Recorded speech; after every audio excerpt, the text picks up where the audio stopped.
A memória do sinal dos pães nos acompanhará nos próximos domingos é tomada do texto de João. Verdade, este ano é o ano em que nós acompanhamos Marcos, mas a liturgia nos propõe neste momento olhar a partir de João o sinal dos pães e o sinal do mar, os únicos dois sinais que estão presentes em todos os 4 evangelhos.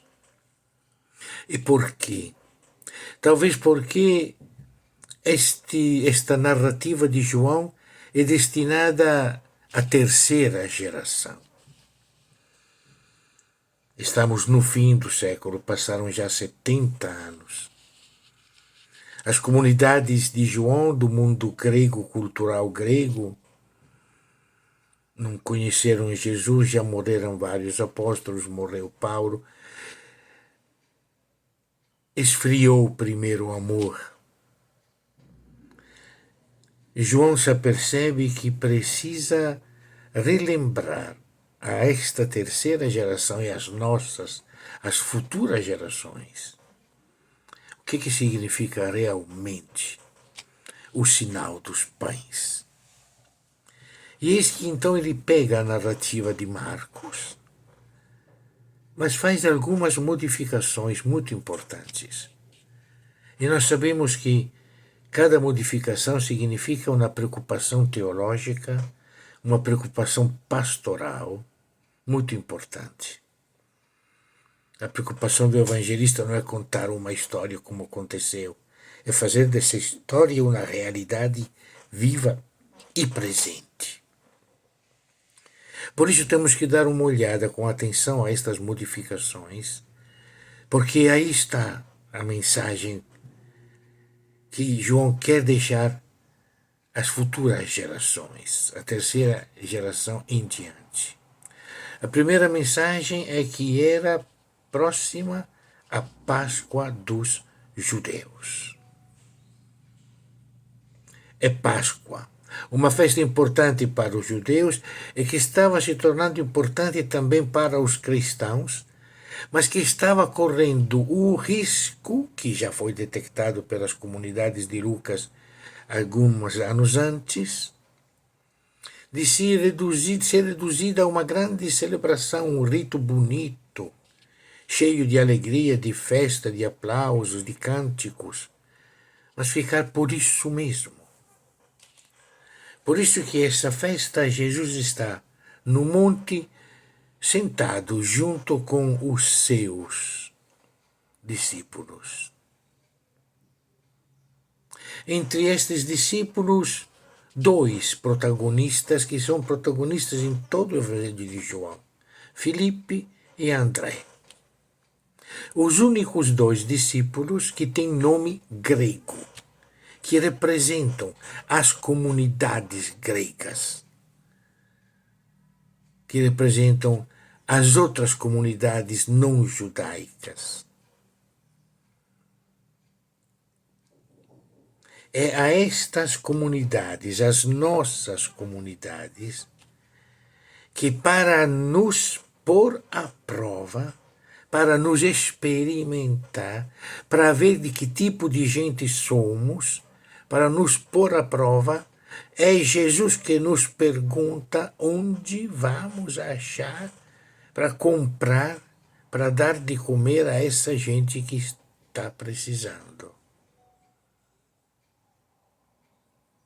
Nós estamos olhando Jesus, estamos todos ao redor de Jesus, e Jesus olha os que estão com fome. Obriga a mudar o nosso olhar. Olha para os outros, deixa de olhar para mim. Tem muita gente lá fora, uma grande multidão. 5.000. Filipe disse, precisa de um dinheiro impossível. São 7 meses de salário, 200 dias de trabalho para dar de comer um pedaço de pão. Não bastaria nem para um pedaço de pão para toda essa gente. E André, que entra dizendo, tem um jovem aqui, um garoto, talvez representando justamente as novas gerações de cristãos. Tem um garoto que tem 5 pães de cevada, pão do pobre, e 2 peixes. Mas o que é isso para tantas pessoas? A nossa reação é: o que a gente pode fazer? Ou temos tanto dinheiro, ou o pouco que temos não basta. E Jesus faz um primeiro, mandou que sentassem, façam sentar eles. Eles vão sentar ao redor de Jesus como nós estávamos sentados. O nosso grupo se amplia, se faz maior, se alarga. Todos esses que estão com fome eram 5.000. Hoje são 500 milhões, talvez mais, que são da nossa casa, que são nossos comensais, que sentam junto conosco ao redor de Jesus. Começaram a sentar. Seu primeiro sinal, tem que sentar junto conosco. Fazem parte da nossa casa. E aí a grande novidade, talvez a mais importante do texto de João, se comparado com o texto de Marcos, Mateus e Lucas. Jesus tomou os pães e, depois de ter feito a Eucaristia, os deu àqueles que estavam sentados. E o mesmo com os peixes, quanto quiseram. É o próprio Jesus. Nos outros evangelhos, Jesus partiu o pão, os deu aos discípulos para que distribuíssem. Aqui é o Jesus que, feita a Eucaristia, distribui os pães.